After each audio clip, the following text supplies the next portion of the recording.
shrimps na may tanghon. Sotanghon. So, ito yung mga ingredients ko. Ito yung shrimps. Nalinis ko na to guys. See, wala lang walang big. Nalinis ko na. Kinuha ko na yung itim dito. Okay na yan. Tapos, nalagyan ko na ng white pepper. Tsaka, next is, sunod is yung ito. Chopped celery. Ito celery. Tapos, yung sa ilalim niya is, actually, na-mix ko na to guys. Ito. Coriander. Coriander leaves.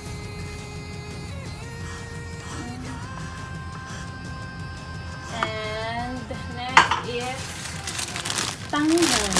Ito yung tanghon nila dito. At saka, nag-soak na ako. Nag-soak na ako ng depende sa kung maraming gusto nyo, damihan nyo ng sotanghon. Okay, let's begin.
When the night was closing in, I was alone and so afraid.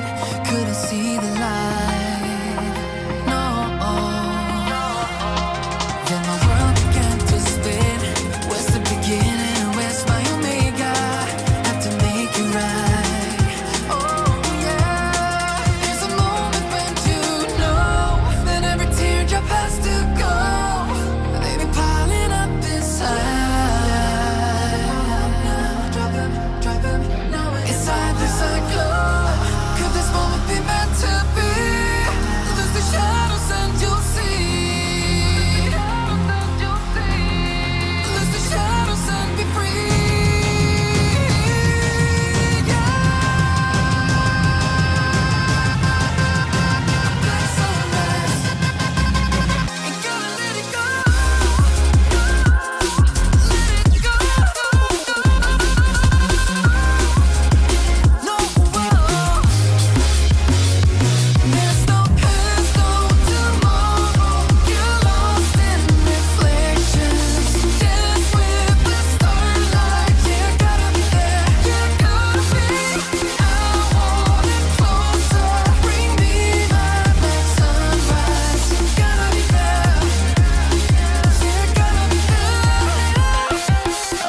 trying to